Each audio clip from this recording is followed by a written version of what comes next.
Okay, Dr. Tom, it says we are now streaming live on Oh, Facebook. good. Well, I'm going onto my Facebook to see if I can see us. Oh, look at the nice um, uh, announcement that they did on Facebook for us. This is great, very colorful. I think we're okay. Let me just check and make sure. Let me get to where we are. And I'm not seeing us. Do you have Facebook on your phone there, Michelle? Can you see if? I'm just pulling it up real quickly. I always want to make sure before I We start. are live. We are live.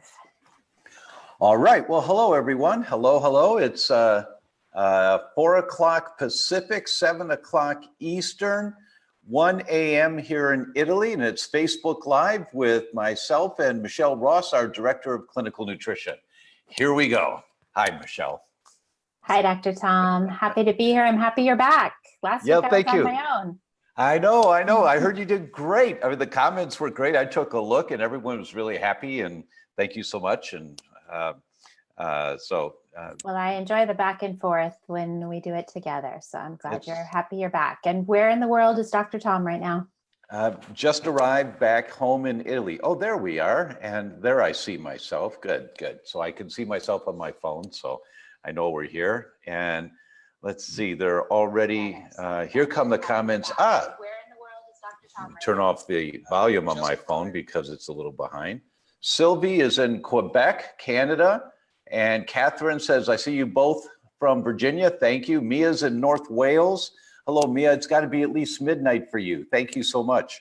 Lynn's in South Australia. Hi, Lynn. It's 8:30 on Wednesday morning there. So always, how is it that there's an extra half hour difference in Australia? That there's so many hours time zone, but it's those hours plus a half. So if it's on the hour wherever we are, that's so many hours ahead plus a half. So it's 8:30 in the morning there. So that always catches me. Alita's mom and Naomi's grandma. Oh, and Naomi's. Hi, honey. Hi, Naomi. Oh, it's nice to see you again. Thank you so much for watching us. That is very cool. Thank you. Couple more. Say hello to Gabriela Alvarez is watching. Hello, Gabriela. Homa's here. Michelle Ross is watching. Hi, Michelle. Hi, Michelle. Hi, Dr. Tom. I'm glad it's showing up that I'm part of it. Peggy's in West Bloomfield. Peggy, my family lives in West Bloomfield. Lorna's in Wisconsin. Okay, here we go. So the Q&A today, we've accumulated some questions, but as you send in questions, we'll address those for you also. And Michelle, what's the first one that you've picked up on? So our theme today, Dr. Tom, is all about neurological issues because there's such a big concern with that right now, right? That's what really scares people. I just gave a talk at Baylor College, or not college, Baylor University Medical School 2 days ago outside of Houston, or actually in the heart of Houston. And I was talking about brain function. And the medical doctors just sat there and their jaws dropped, that they weren't aware of the kind of numbers that are out now. The Alzheimer's Association, which is the largest supportive group in the world for this, if you go to their website, I think it's Alzheimer's.com. I think it is. I'm not sure of that. But they've got it right there. 1 in 3 elders dies of dementia now. That's the numbers today. Is 1 out of 3, and then we've got the slide. Actually, why don't I pull that slide up while we're talking? So Michelle, I'm going to take a moment here and pull that up. How about if you fill the time, or while I'm pulling up this thing? Okay. Well, I'm happy we're talking about this because there's a lot of concern. I talk to people all day, every day, and they'll put up with joint pain and they'll put up with abdominal, all the GI conditions, but once they start to have cognitive decline or memory issues or, such severe brain fog that they can't remember what they read or remember what their boss just asked them to do, it starts to get really scary. Right. So my grandma lived till she was just a month shy of her 99th or her 100th birthday, and she was sharp as a tack. She could tell you about the color of the wallpaper and the design from some house she visited when she was 13. That's the kind of brain function we all want. That's as exactly we're cruising right. up to a 100. Right, right. And she was 99. Yeah, that's exactly what we want. There's no reason why not. We should be able to learn new languages in our 80s. There's no reason why we not, unless we've burnt out our brain over the years. So I'm going to share a screen here and show you part of a presentation that I did. And Michelle, would you let me know when the screen shows? Yes, we can see it. Okay. So I'm going to show you this study. I think I've talked about it a little bit before. They took 346 women, pregnant women, and in the 8th month of pregnancy, they measured the amount of phthalates in their urine. Now, phthalates are chemicals that are used to mold plastic, and there's hundreds and hundreds of chemicals. Right now, while I'm sitting here, I'm looking at the plastic cover on the chairs. The back, it looks like kind of a imitation leather in this place that I'm at. And I'm looking over here, and there's the case, plastic case of 4 cases actually stacked up of bottles of water that we bought while we're here. And there's the plastic phone on the wall. It's made of hard plastic. And there's the plastic blinds on the windows. This is just what I'm looking at. And here's the plastic bowl of the lamp that's sitting here to have light shining on me. We're surrounded by plastic all the time. And all of these sources of plastic outgas, meaning some of the chemicals in the fake leather cover on this chair, some of the chemicals come out into the air. You can't breathe them, or you can't smell them, but they're there. And if you have your house dust analyzed, it often is very high in phthalates. So they measured the phthalates in 8-month pregnant women, and they categorized them into 4 categories: the lowest quartile, the next quartile, the 3rd quartile, and the highest quartile of phthalates in urine. And so they have 4 quartiles. They followed the offspring of these children, of these pregnant women, 7 years out. And then they did IQ tests. They checked the IQ of these children at 7 years old. And what did they find? They found that hang on a minute, let me see if I can change the screen here. Looks like my computer, oh, there we go. Okay, there we go.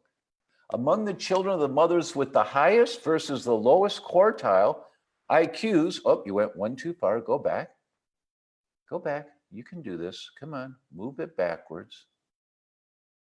Can you move backwards, please? Maybe I need to do a Fonz to it, just hit it one time. Yeah, it's not wanting to respond. But the IQs were 6.7 to 7.4 points lower. For all the children, there it is, took its time, but I guess that's for a dramatic effect. Then it changes. But all of the children whose mothers were in the highest quartile of phthalates in their urine during pregnancy compared to the children in the lowest quartiles, their IQ on average there is 7 points lower. Now, a 1 point lower IQ is noticeable. A 7-point lower IQ is the difference between a child working really hard in school and getting A's and a child working really hard in school and getting C's. They just don't have the bandwidth because their brains did not develop properly. This is like, what? And none of these mothers were sick. They were healthy. They had good pregnancies.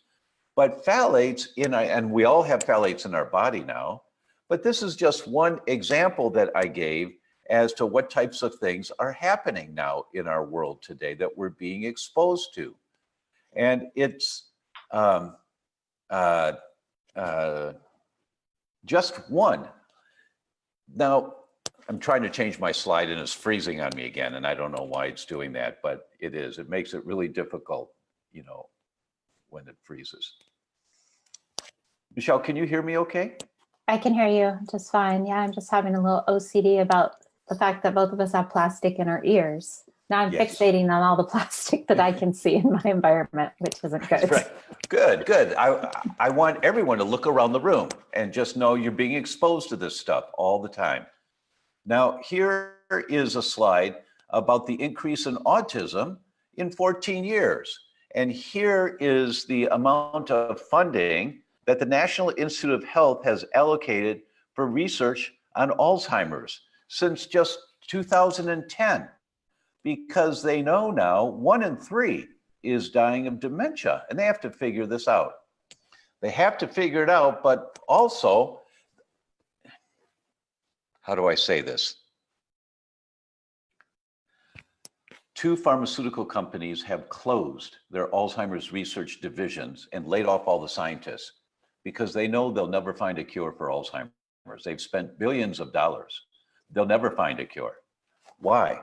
Because our friend Dr. Dale Bredesen, in his book, The End of Alzheimer's, he does this really good explanation of it. And what he says, imagine you have a factory, an old abandoned factory. The windows have been kicked out. There's gang graffiti on the inside walls.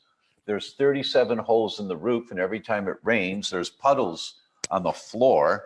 This old factory, that's your brain on Alzheimer's. Now, that happens over time, that you're killing off cells, killing off cells, killing off cells, killing off cells.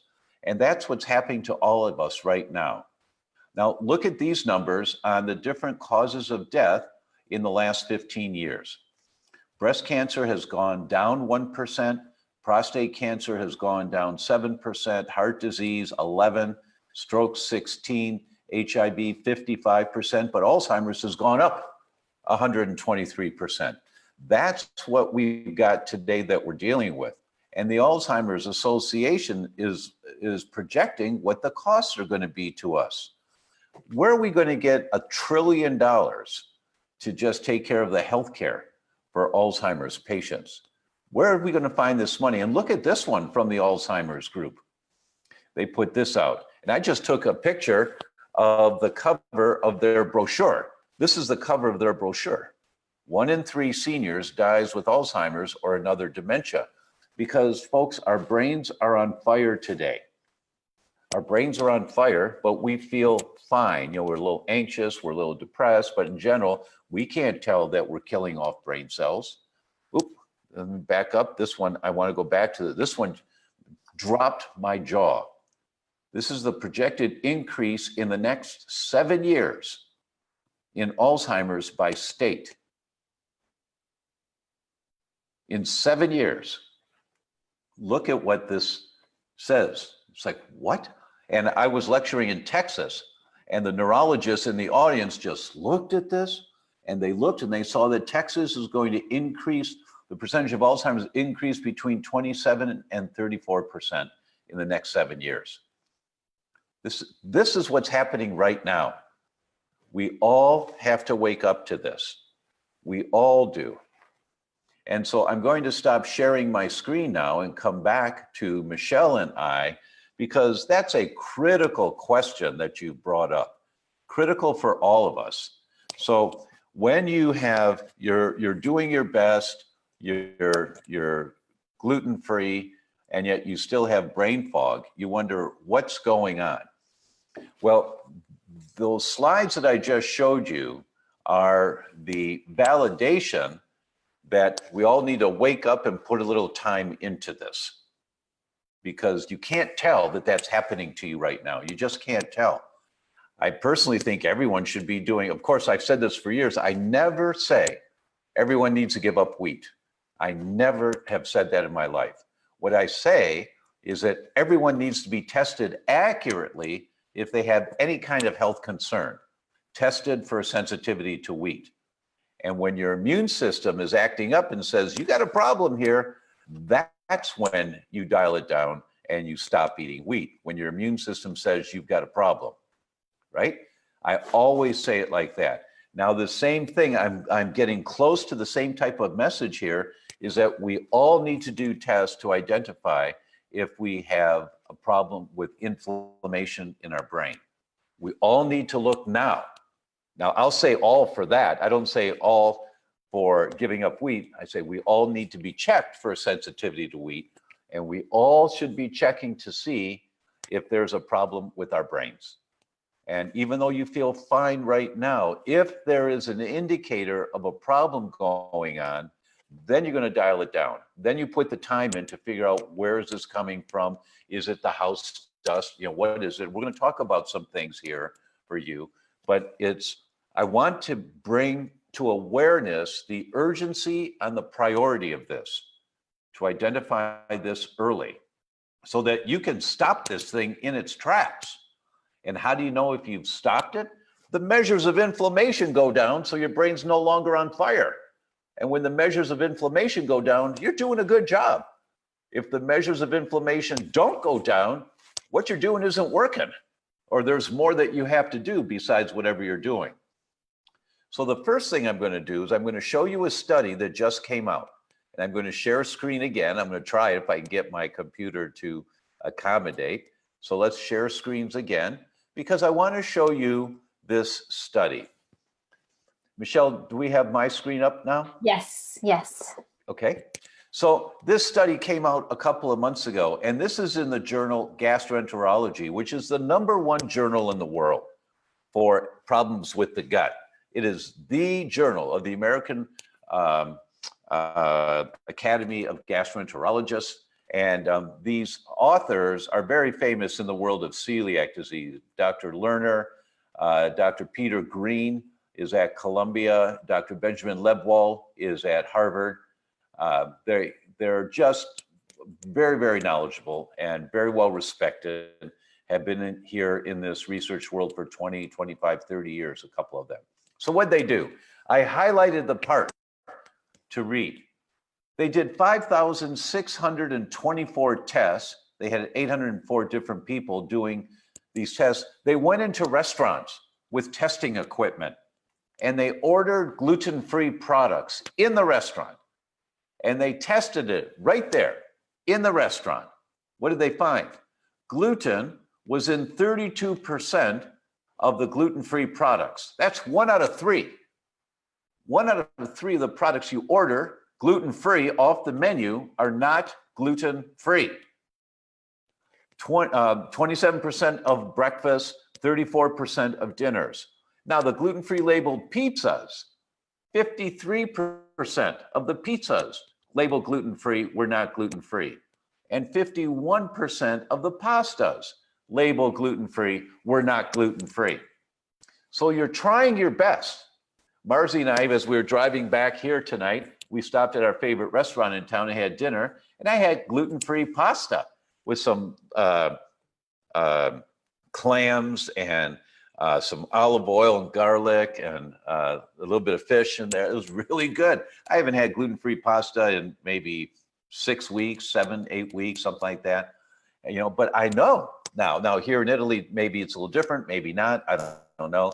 These tests were done in the US, but I've got no illusions. I took 2 of my E3 Advanced Plus before I started eating that. So Michelle, I'm going to stop sharing the screen here. And would you talk for a moment about E3 Advanced Plus, because I want to get something. So I'm going to leave the picture for a minute. So, Yes. And about the necessity of it. Okay. So I love the little picture. Let me see if I can get to it here.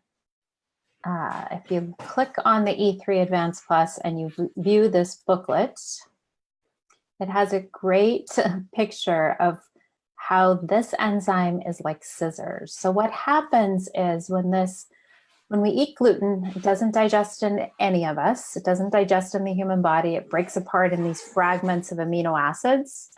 And the E3 is like scissors to chop up this fragment of gluten. So the enzymes, before Dr. Tom did research with the enzyme company that he formulated this with, was only able to cut off the outer bonds of this fragment of gluten.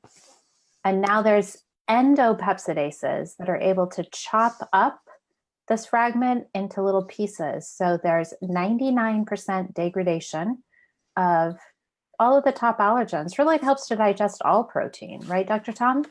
Yes, it does. And all of the 8 top allergens have been tested, but all proteins are digested much more thoroughly. We really can't claim that all of them are digested completely because we haven't checked all proteins, but we checked the top 8 and all 8 of them are digested 99.9% digestion. Right. So you really want to check if you're taking a gluten digestive enzyme, you want to make sure it has the endopeptidases, the glucolytic enzyme, because that's what's going to allow this fragment of gluten to be fully digested. Without that, in the 90 minutes that food is normally in our stomach, the 33 amino acid fragment may not fully break down. And so this enzyme is a game changer. For sure. That's right. That's why, ladies, you carry E3 in your purse. Guys, it's in the glove box of the car. Unless you carry purses, then you carry it in your purse also. You know, or for me, it's in my roller bag because I travel so much. When I'm on a plane, I grab my E3, or I put a couple in my pocket before I leave the hotel room. I've always got it with me. You know, after a while, you just learn, because you'll forget sometimes, like we all do, and say, oh, I forgot. And then you'll notice later if there's some, you don't feel as great or something, or you don't feel a little bloated or whatever. And then you remember. Okay, let me give a couple of shout outs here. And let's see, Emily says, how can we be tested for phthalates in our systems? And is it possible to get rid of it? Yes and yes. So the test, Michelle, is that Cyrex array number 11? 11. Good job. 11, yeah. Yeah. So we'll put the link in here so that you can see the tests that will check you for some of these chemicals. Now, where are phthalates? Nail polish. You know, when I gave this talk 2 days ago at Baylor, some of the female doctors in the room, when I said, nail polish has got a lot of phthalates in it. It's in your bloodstream within 3 to 5 minutes. They just went like this. Lipstick. You know, there are so many sources of these plasticizers. They're plasticizers. They mold plastic. And so they're all over the place. There's no one that doesn't have them in them. The question is, do you have so much of them in you that your immune system is fighting them? That's the key. That's the only way that I know to validate the urgency in addressing the topic. Now, with moms, none of these pregnant women were referenced as having health symptoms during pregnancy. They felt fine, you know, but what those phthalates are impacting on the development of baby's brain and nervous system in utero. So what we don't know is what level of phthalates will do that. So if you say, oh my God, I'm going to test for phthalates, you've got phthalates in you already. You've got them in there. I think everyone should develop a detox consciousness and a protective consciousness from all of the chemicals we're exposed to today. We'll do a whole nother thing on that. But the Facebook benefit Live. of that test, Dr. Tom, is to see if you have elevated antibodies. So let's That's say correct. if any of us are drinking BPA bottles from plastic bottles, right? That's not good for any of us. But if you have elevated antibodies to it, then that's something you can't dabble in, right? You don't get to touch the receipts from the register or to have the occasional bottle that contains BPA, because now it's making you ill. So that test can help to screen. I mean, we definitely need to have the consciousness of detoxing, but that test can maybe be a root cause as to why you're not well. Okay, that's very true. I'm just looking here. Ken Perotti says, where's Marzi?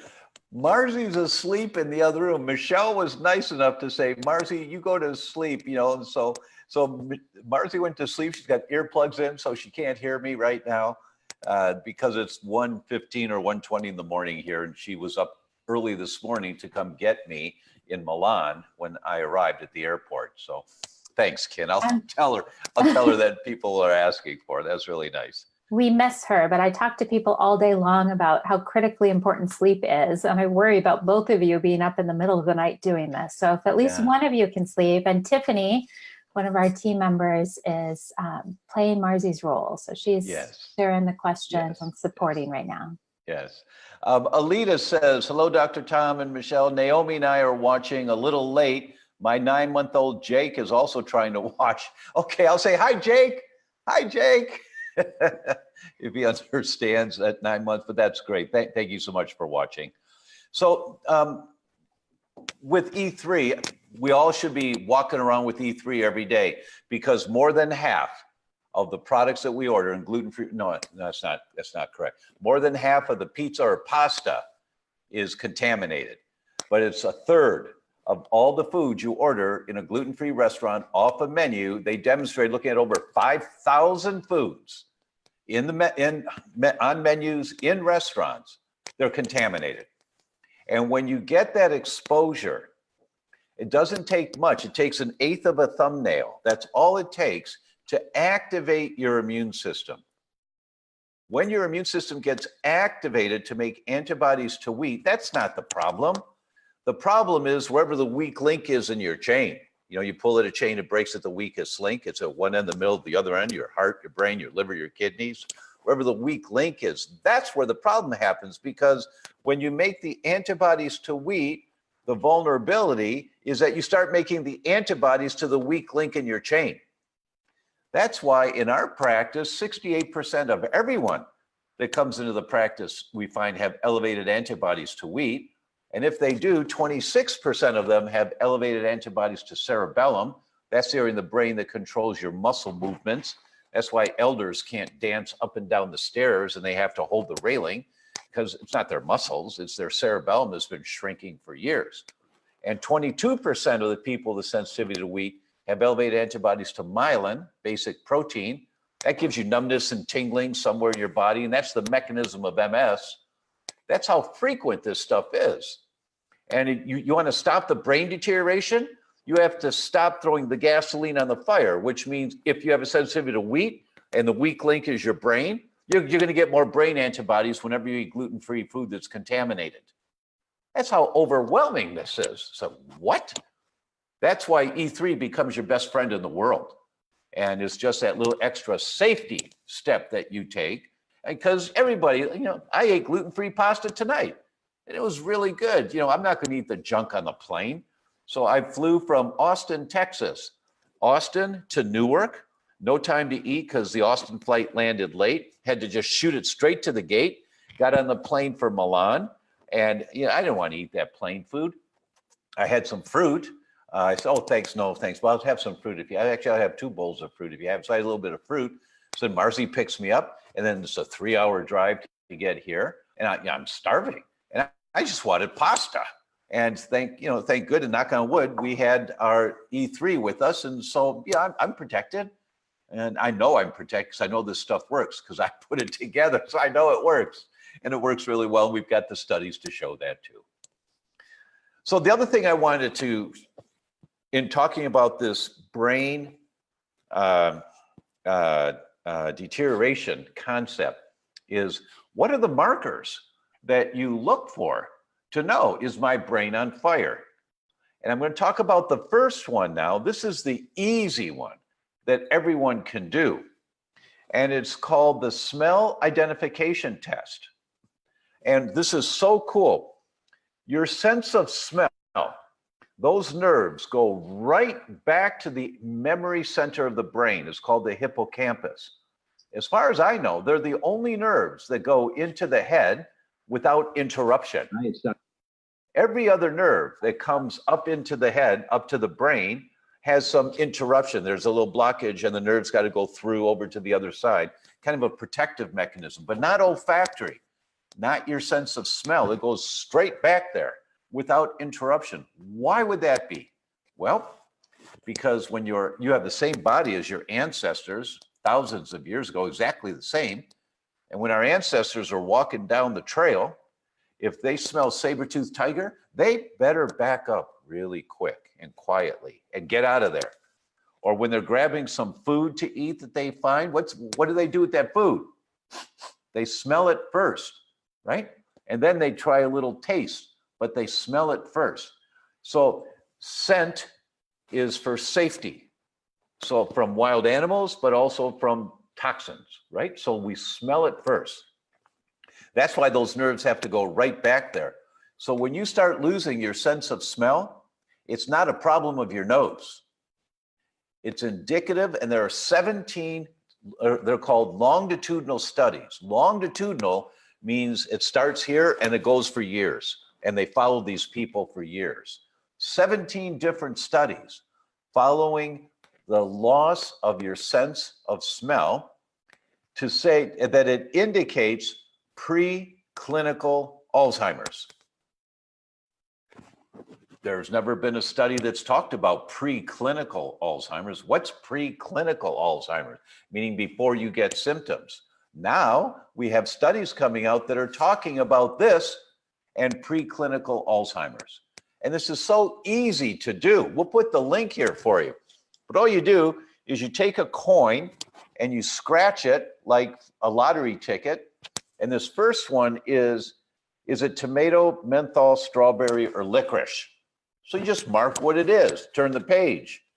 And then the next one, is it cherry, honey, lime, or whiskey? And then you turn the page and you do the next one. And is it baby powder, banana, chili, or cloves? You know, these aren't weird smells, right? And then at the end, here are the answers. And if you have 9 or more correct, you're in great shape. Don't worry about it. Check it next year. But if you have 8 or less correct, you got a problem. It's called hyposmia. It means a loss of your sense of smell. And then when you identify that, if you identify that, oh my God, what do I do? Then you call our clinical services department. You have a discovery session, which is an initial visit together to discover what's the protocol going to be like for me to figure out what's going on in my brain. And we will explain to you, well, these are the tests that you should do, and this is why, and that's what this test does, and then this one, and then you do the test. Michelle, do you want to talk about the discovery session a little more so people have a sense of it? Yeah, it's just a great place to start for anyone who wants to do testing, right? There can be a lot of money to invest in testing, and it's much better to work with somebody who can help you to prioritize to see what's best for you. So yes, a lot of people go on and they order tests and they spend a lot of money, and then when I do the interp, it's like, oh, I would have recommended this test instead and save money. So you just want to work with an expert who's knowledgeable, who can deep dive on your health history and find out what's best for you. Right. Right. Let's do a shout out. Sandra Young in County Kerry, Ireland. Hi, Sandra. Lynn Trox here, and says Lynn Sock. And hi, Michelle also. And Ken is here all the way from the Eternal City. Where's the Eternal City? Is that Rome? Ken Perotti, is that Rome? I'm sorry, I'm not sure. That one caught me. I don't know. Crickets from Georgia. Let's just move on. So let's go to the next question, Michelle. Okay, Cheryl O'Brien, is she a relative? Cheryl O'Brien is, I know, she's got to be a cousin because she spells her name the correct way. The correct way. Yes, she's from Willington, Florida, and she says her friend has Crohn's disease. She wants to know, how do they test for this? And would it be SIBO, IBS? She just wants to know how to help her friend. Yeah, so Crohn's disease is when your immune system is attacking your gut. Remember I said you pull the chain, it always breaks the weakest link, your heart, your brain, your liver, your kidneys, your gut. Crohn's is just gut. There are 3 diseases in the family of inflammatory bowel diseases in the gut. And Michelle, did I just capture your attention when I said 3? Because Crohn's, inflammatory bowel disease, and what's number 3?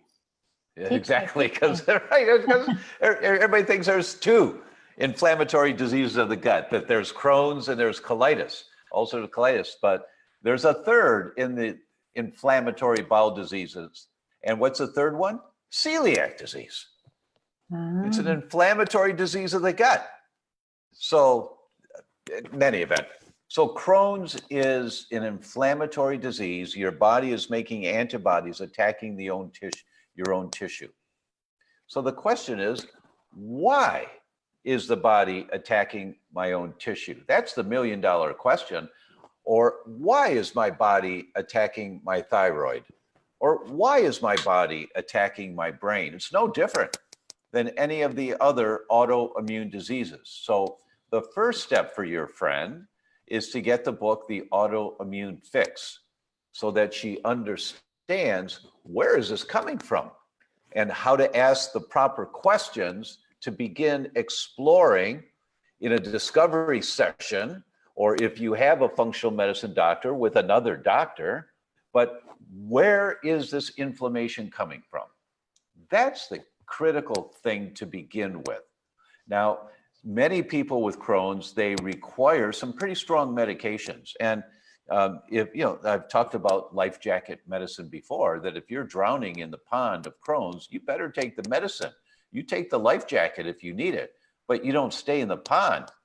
You get out of the pond, you walk up the hill, you walk back up the river and figure out what fell in the river that carries you downstream, and you fell over the waterfall into the pond of Crohn's. What is it? So you have to look for toxic metals, toxic chemicals, toxic foods, toxic microbiome. There's just a number of things on the checklist you have to look for. And my book, The Autoimmune Fix, outlines this concept, because when you're diagnosed with an autoimmune disease like Crohn's, it shortens your life. There's no question. And it reduces your quality of life. There's no question. So this is not just some peripheral thing that you say, okay, I'll just take my medicine and I'm okay. No. It depends on what you want. You certainly take the medication if you need it, but then you start your exploration. And it may take you a year or 2 years working with someone, because once you identify where the problems are, now you have to get that stuff out of there, whatever it is. So that's a little on Crohn's. Excellent. Thank you, Dr. Tom. Okay. Lise Kennedy says, hello from the UK. What causes OCD or anxiety in young children? Could a round of antibiotics, penicillin, play a role in mental health issues? Oh my goodness, yes. And Absolutely. there's a number of papers that have talked about that. Remember, for every message from the brain going down to the gut, there are 9 messages from the gut going up to the brain. That your brain hormones, they're called neurotransmitters, they're brain hormones.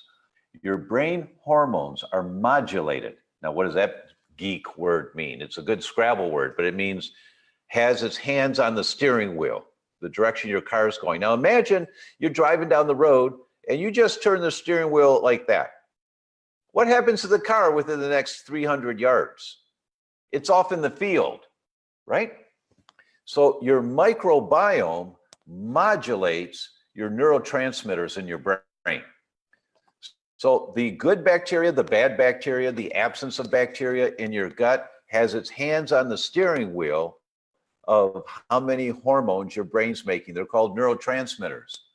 And OCD, obsessive compulsive disorder, anxiety, depression, they're neurotransmitter imbalances most of the time. Sometimes it's toxicity in the brain, like phthalates and poor brain function. It's just inflammation in the brain. But neurotransmitters are a huge component contributing to those imbalances. And yes, absolutely, a round of antibiotics for all of us has an impact on our brain function. It always does. Sometimes minor, sometimes accumulative, much more major. Michelle, anything you want to add to that? No, that was great. You covered it well. Okay, next up is from Tracy. How about E3 for people who just don't digest protein well? Absolutely a great idea. Absolutely. There is no harm in E3. It's only a benefit. E3 and this concept. Michelle, did you talk about how to take the enzymes? The timing? No. When it? No. Okay. Would you do that, please? Yes. So when I eat out, or if I'm going to a friend's house and I know that could possibly be gluten contamination, my home is completely gluten-free, so I don't take it here at home. But anytime I eat out, I'll take one or two, often two, if I don't know what's going on, just to be protective. And so I think that's really wise. And maybe you would want to take one, but testing can identify if possibly you're not digesting protein well because you don't have enough hydrochloric acid, or maybe you're lacking some of the pancreatic enzymes. So this E3 can be a really important step, but there may be something else that you need to add in. Right, right. And with digestive enzymes in general, you want to take digestive enzymes in the middle of a meal, because if you take them at the beginning of the meal, your receptors in the stomach say, oh, we got plenty of enzymes, no need to make any more, or no need to make as much as we thought we might need. With E3, it's different because these are not enzymes your stomach makes. So you can take them beforehand. They're not going to shut down your own receptors to stimulating more enzyme production. And you want to take them so when you take regular digestive enzymes in the middle of a meal, it's sitting inside this big bolus of food in your stomach. So it's digesting from the inside coming out. And then your own enzymes being secreted into the stomach, it's like mist. You know those hotels in hot cities by the swimming pool that sometimes have mists that are spraying in the air, little mist in the air to cool you down a little bit because it's so hot there. Well, your stomach's secreting these enzymes. They're like a little mist on the outside of the bolus of food to digest it. So when you take the enzymes in the middle of a meal, they're in the middle of this clump of food, and then your enzymes are still digesting from the outside coming in. E3 is different. You take it at the beginning of a meal, so it's at the bottom, so nothing gets out of the stomach into the small intestine to activate the immune system. So in terms of timing, when you take them, that's when you want to take them. And when Kathy asked, what's the test for brain inflammation? The first one, Kathy, kind of a general screen, is this inexpensive smell test. It's such a great test. It gives such good information. But really a more comprehensive test, there are two. There's one called the Neural Zoomer, and the other is the Neural Zoomer Plus. And Michelle, can you talk about those two, please? Yes, I wish I had the exact number of markers. I think the Neural Zoomer has 12, 20 markers. I think it's 14 or 16, and the other is 46. But it's IgA, IgG, and IgM. So it's testing multiple branches of the immune system reacting to those various aspects of the brain. And then the Neural Zoomer Plus is much more comprehensive. So Neural Zoomer can be an add-on to the Zoomer bundles, and it can just be a great screen. If somebody is having neurological issues already, then I really recommend doing Neural Zoomer Plus, because those results we're getting back, we're just being able to kind of hone in really where the issues are in the brain. Is it blood-brain barrier permeability issues, so leaky brain? Is it viruses? Is their brain just like full of viruses? Or what exactly, are there different aspects like cerebellum antibodies? What part of the brain is under attack? Yeah, it's really important, very important to find out. And some of you heard me say before, last count that I did, there was 246 studies on the virus herpes simplex 1, cold sores that people get, and Alzheimer's, 246 studies on it. So if you have elevated antibodies to herpes simplex 1, we know you got a problem in your brain right now. So that is one of the markers in both of those Neural Zoomer tests. That's one of the markers. And these Zoomer tests are so excellent because there's something called sensitivity and specificity. And what it means is how accurate are the tests with false positives or false negatives. Do these tests have many false positive negatives? And the answer is no, they don't. They're as close to perfect as any tests that have come out yet. And Mayo Clinic has published on this twice about these tests. They call it a new era in laboratory medicine, these Zoomers.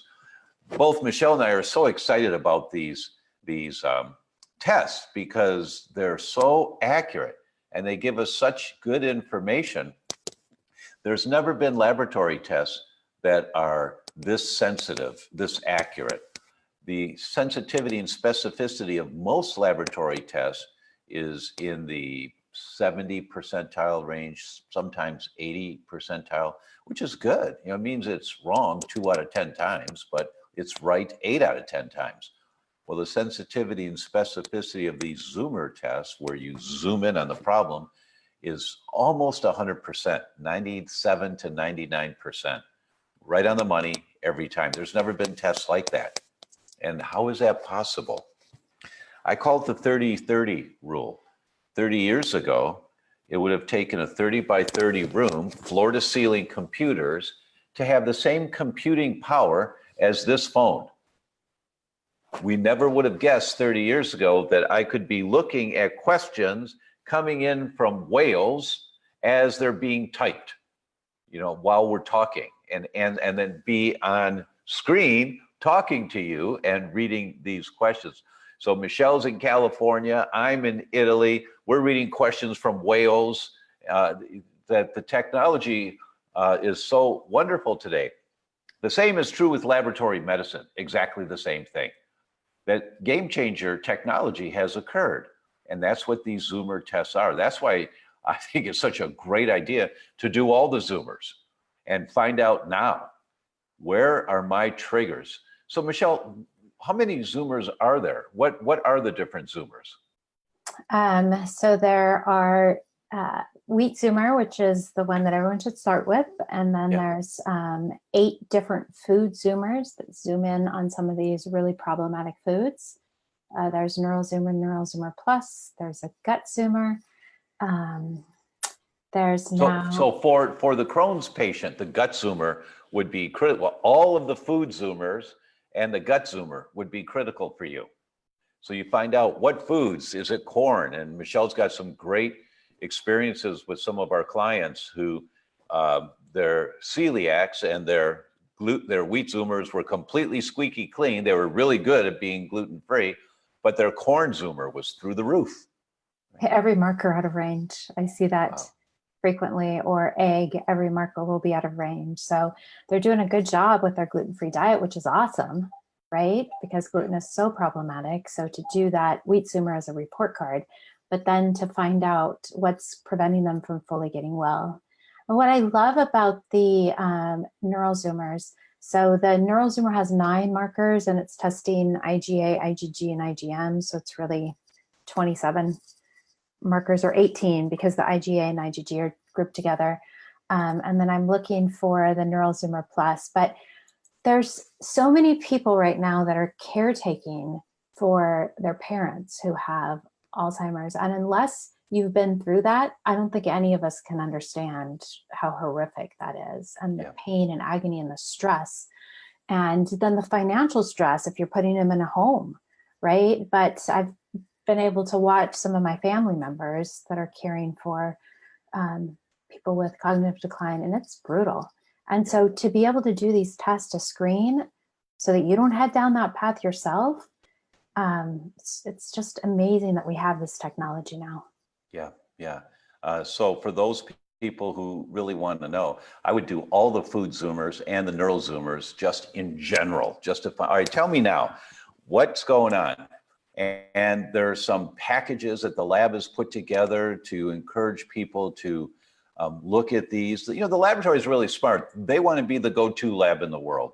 And so they're making these tests competitive. I mean, really so much less expensive than other tests that are doing something similar, but not as comprehensively.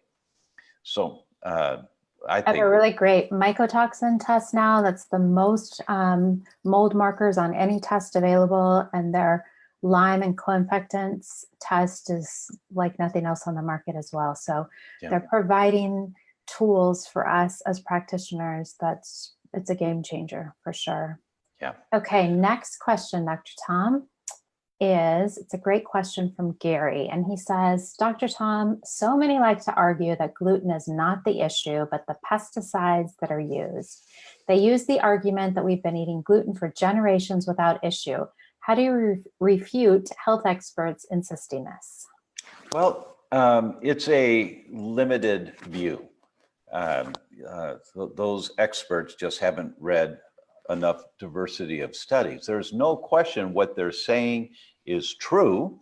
There's no question of course, pesticides are a problem. Of course, it makes the problem worse. But it's called loss of oral tolerance.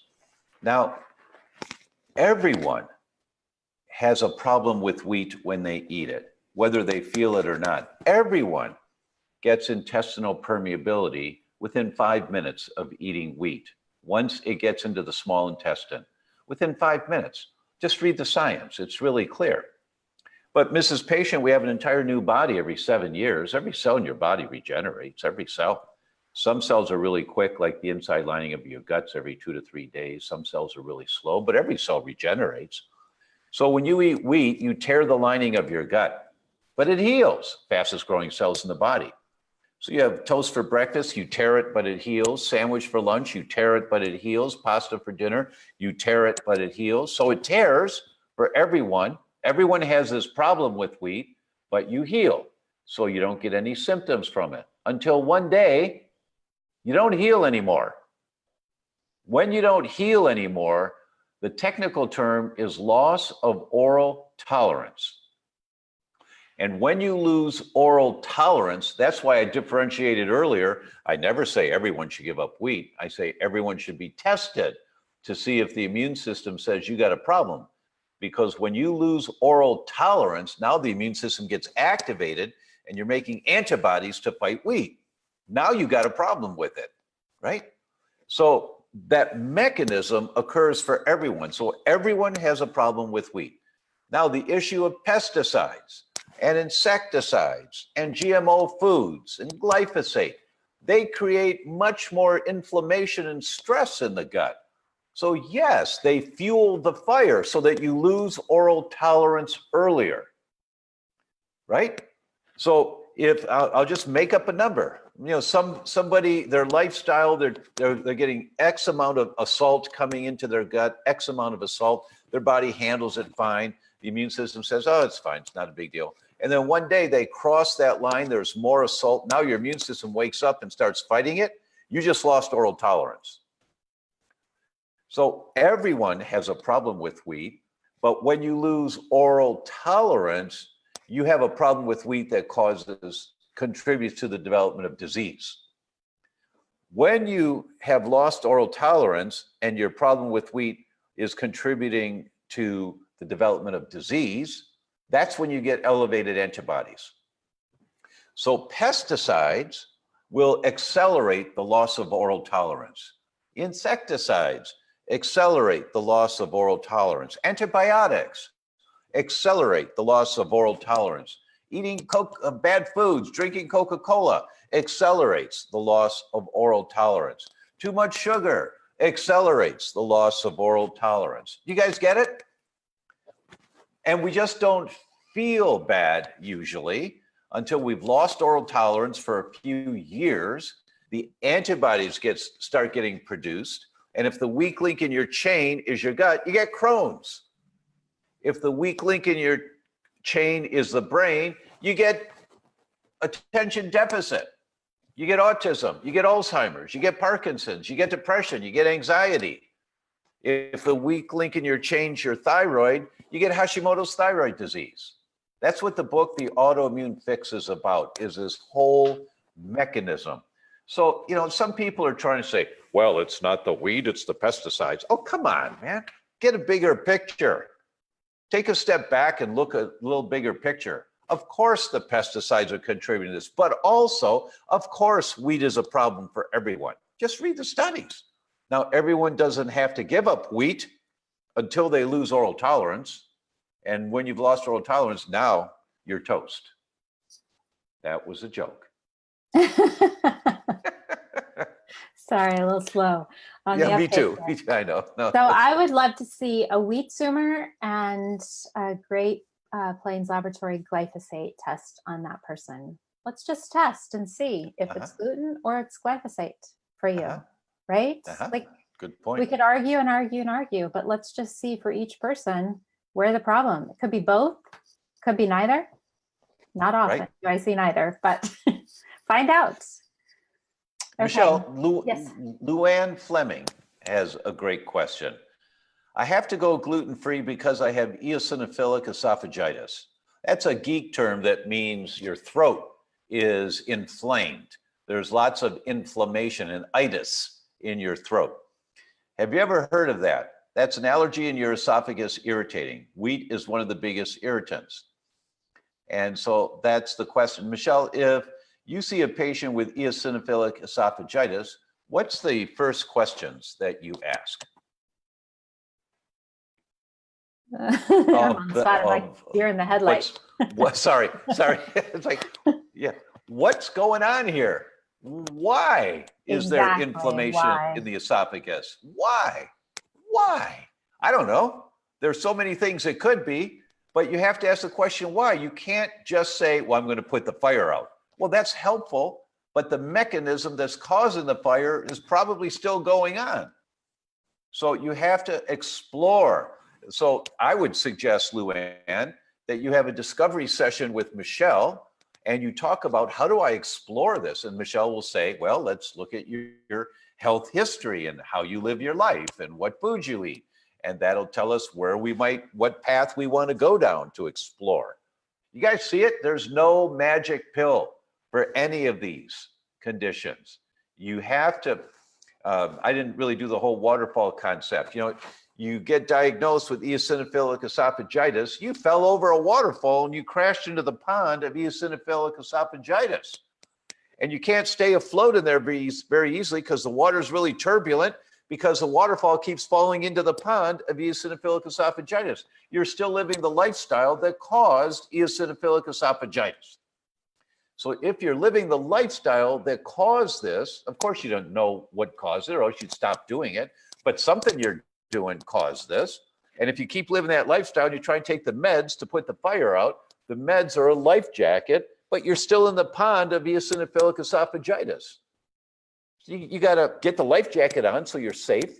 You know, if you need the meds, you take the meds, but then you swim over to the side of the pond, get out of the water, walk up the hill and walk back up the river, do the discovery session to find out what fell in the river that carried me downstream and I fell over into the pond of eosinophilic esophagitis. It's the same exploration you do if you fell into the pond of Crohn's. It's the same exploration you do if you're falling into the pond of cognitive decline. It's no different. You got to go figure out what happened in my lifestyle or my environment, eosinophilic esophagitis. Well, what does that tell you? Well, it's the tube that carries food down to the stomach. Well, what do you think might be a contributor here? Might it be the food? Well, of course. Might it be the microbiome of the oral cavity? That means the bacteria in your mouth? Of course. Might it be the air you're breathing? Of course. Do you have mold in your house? Maybe that's contributing to it because you're breathing it in all day, every day. You know, we don't know what it is. Nobody's going to tell you, well, this is what's causing eosinophilic esophagitis, but we can tell you the path that you have to take to find out. But it's a great first step, Luann, that wheat is one of the biggest irritants. So get that out, but then figure out what else is going on. Because likely once you get a diagnosis, just pulling the wheat or gluten out isn't going to be enough to allow the body to heal. There's usually something else that you have to do to help to expedite the healing, for sure. But it's a great first step. Helen says, hello from London. Hello, Helen. Thank you so much. Thank you. Billy says, my son gets a cough after eating gluten. Will E3 help him? Well, I don't want to answer that because you're going to give me E3 and let him eat wheat. So, you know, his body's talking to him, right? E3 is designed to protect you from inadvertent exposures to wheat. It's not a crutch that you take and continue eating wheat. But yes, of course it'll help. Of course it'll help. But it's not designed to eat a croissant and pop some E3s. Unfortunately not. You know, and I love croissants. I mean, it's, you know, I'm walking through the airport and sometimes you see a place that's got nice croissants in their display case and go, oh, I still do. I mean, I just love buttery croissants. There was a, what's the name of that kitchen supply store, Michelle, that's in most nice malls? Sur la table? Yeah. William and They Sonoma? have, what was the second one you said? William and Sonoma? Williams and Sonoma, that's it. Their catalog, they have these croissants, frozen croissants that they send you. They are to die for. I felt so cool that I have in my freezer, and I could pull them out and I could make croissants in the morning for my friends or whatever. And they're just delicious. And I just miss that. I'm not going to eat it though, because I know the damage it does. You get exposure 2 to 4 months. You've got elevated antibodies from one exposure, right? But I loved croissants. They're just my favorite. And that's just one of the things you do. You say, you know what? I love my brain more. It's more important that I've got a good brain as I'm aging. So Absolutely. Paula says that I'm simply the best voice out there for us. Thank you, Paula. That's really sweet. Nice. Thank you so much. Okay. Amal. Hey, Amal. Happy you're here. She is loving phosphatidylcholine, but she has a client that's highly reactive to soy on the Vibrant Zoomer, the Vibrant Soy Zoomer. Is it best to switch to sunflower lecithin? They can't do egg yolks either. As long as the sunflower lecithin comes from Europe, because that's the only place that you can be confident that you're not getting GMO sunflower. And yikes, that's news to me. That's a little scary. Yeah. Now, in a perfect world, the phosphatidylcholine from soy would not have any protein, so they wouldn't be making antibodies to the pure fat. That would be in a perfect world, right? Yeah, that's a perfect world, but there's no guarantees on that. There's I've never seen any on that.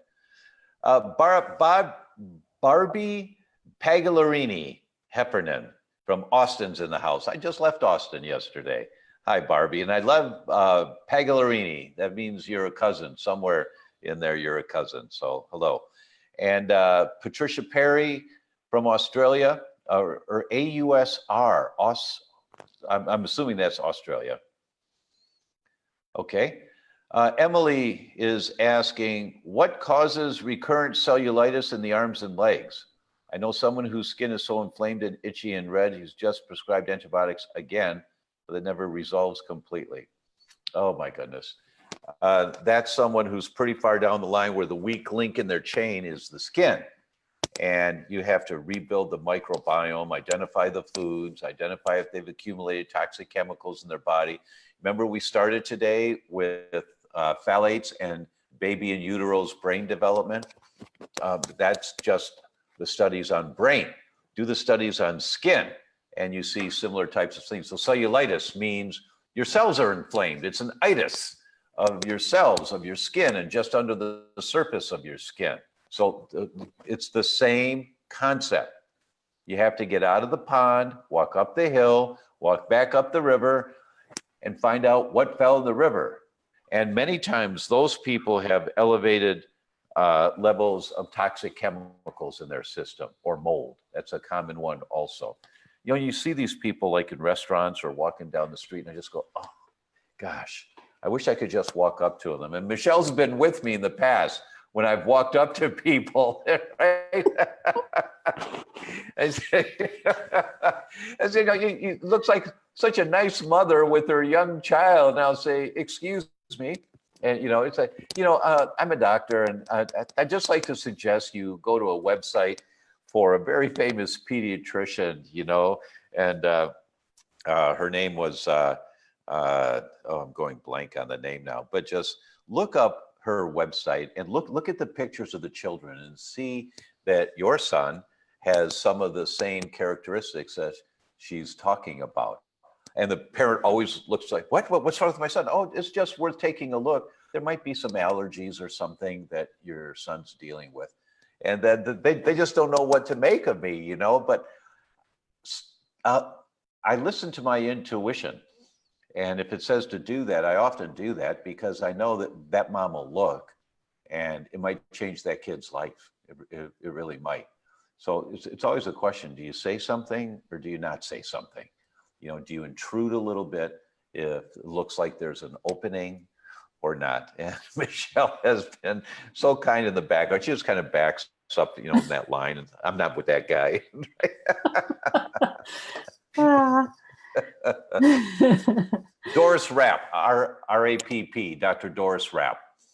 And for any of you, you go to her website or get her book. She passed a couple of years ago in her late 80s, and she was just a pioneer.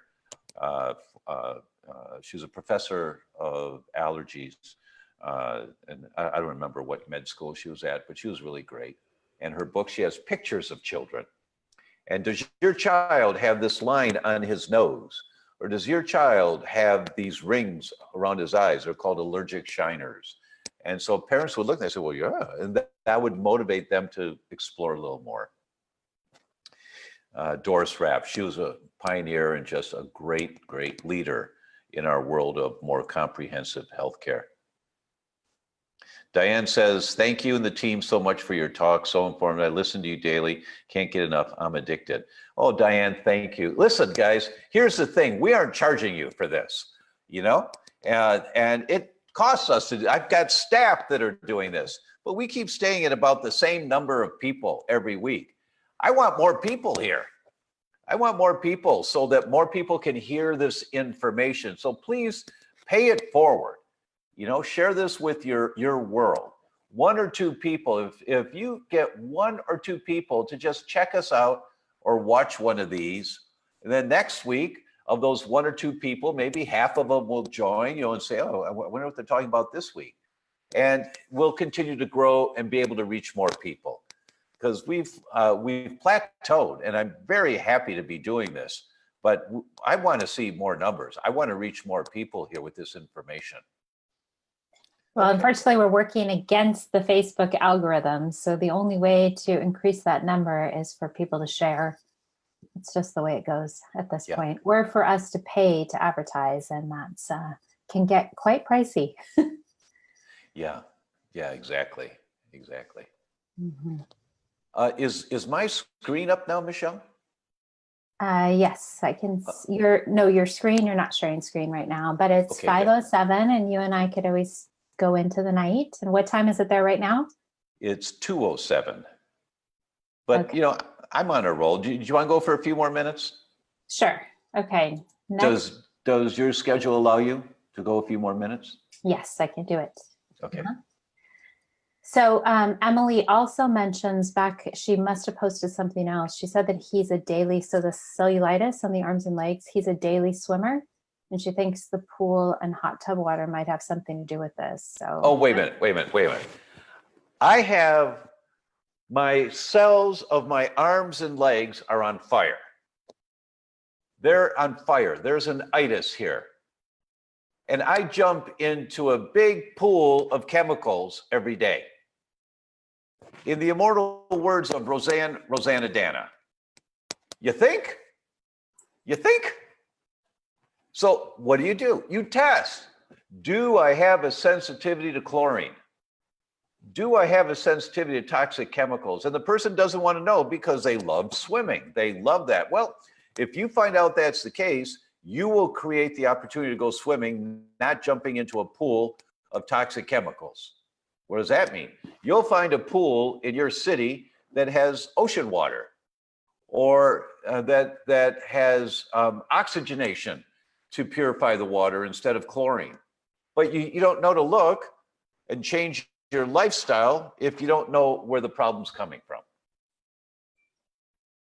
Absolutely, that person should work with Michelle to get some guidance on that. Absolutely.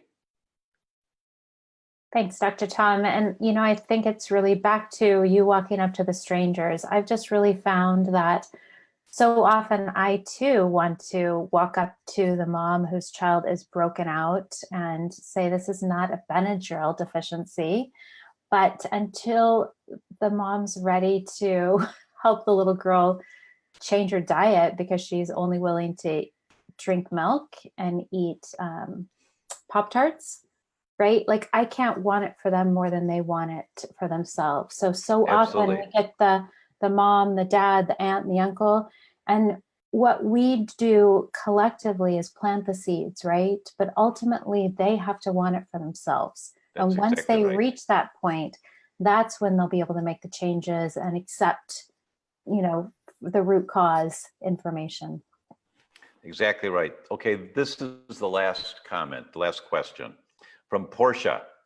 But humans have been living on wheat since the beginning of time. So why is it only in the last 30 years or so that wheat has been causing all these health issues? Really good question, Portia. Really good question. And it's not accurate about since the beginning of time. Humans have been eating wheat for 10,000 years, since the dawning of agriculture. Before that, our ancestors were nomads following the herds, always following the herd. So they didn't eat wheat. And 10,000 years ago, it was an extreme luxury to eat wheat, that you had to harvest this and you had to crush it and you had to bake it. There's no ovens 10,000 years ago, right? So it took a while. It was really quite a luxury to eat this. Why the last 30 years? Really good question. It's because the Toxic Substance Control Act of 1976, passed by Congress to protect us from toxic chemicals, has failed miserably in protecting us. This is from the American Academy of Pediatrics. This is a policy statement from the American Academy of Pediatrics. This is their language. Failed miserably to protect children. Today, it's 247 pounds of toxic chemicals per person per day that are being manufactured or imported into the United States. 247 pounds for you. And if you have a family of 4, that's 1,000 pounds a day of toxic chemicals. Every newborn child in America today has on average 200 toxic chemicals in their bloodstream at birth that aren't supposed to be there. 200. And many of them are brain neurotoxins. That's why the loss of oral tolerance is occurring so much quicker, is because of all the toxic chemicals that we're exposed to. We started the show today about plastics. Just sit where you are and look around at all the different ways plastic is in your life, right? And all that plastic outgasses these phthalates into the air. You're breathing phthalates, which may be triggering your brain inflammation. But that's why. It's not that the wheat, it's not the GMO wheat. The GMO wheat makes it worse, but that's not it. It's the amount of toxic chemicals that we're exposed to.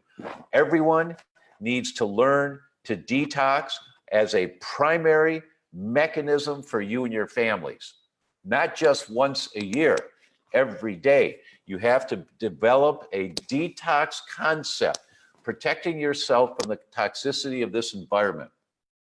How many children do you know whose lives have been saved because they were sleeping in flame retardant clothing? I've never heard of anybody, but they're breathing that outgas chemicals every night when you put that clothing on them, or every night when you get under a down comforter that's got flame retardant chemicals in it. It outgasses, and we're inhaling all of that. The amount of toxic chemicals we're exposed to is never before in the history of mankind have we had all of this. So that's why most every autoimmune disease and most every chronic disease is going like this. It's the toxic chemicals that are taking our body over the edge. We all need to learn how to detox. And we've just started this 4-week program called Begin the Base Hits. And Michelle, let's put the link in here for that, because we just had the toxicity and detox one last week. And the next one, next week, is inflammation. And then the following one is going to be heal and seal the gut. And if you sign up for this, you can get the last 2 ones because you have lifetime access to them. And last week was on toxicity and detox. What's the big picture and what do you do about it? So that's a really good question, Portia. And I took the opportunity because this whole concept is about toxic chemicals. And we have to get rid of the plastic containers in our kitchen, the plastic wrap in our kitchen, the aluminum foil in our kitchen, the toxic chemicals in our shampoos, in our makeup. You have to get educated and get all that stuff out of there because it's killing us, slowly killing us. Okay, That'll do it. All right, everyone. Michelle, any last comments you want to make?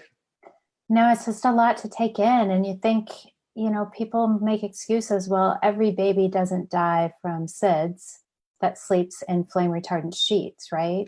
Right. But it can be a genetic perfect storm, right? Not everyone who lives in a moldy house will become ill from mold. But now there's so many more things that we're exposed to, and some people genetically aren't able to detox as rapidly. So it's so critical to know what is dragging them down. I talked to a client today and she said, you know how Dr. Tom says you fall into the pool? She's like, I fell in the septic tank. That's right. Good for her. There's people. Good for her. Congratulations. You will get better because you understand what you have to do now, because you've accepted. I fell in the septic tank. I need a detox. I need to get out of this toxic world. Way to go. High five to you, whoever said that. That's really great. Yes.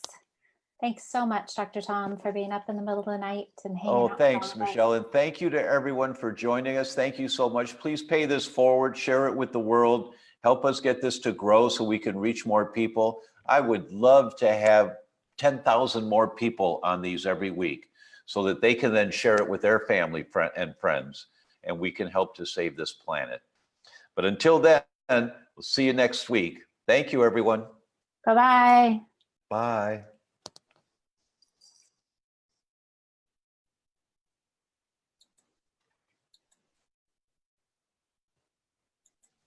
You know how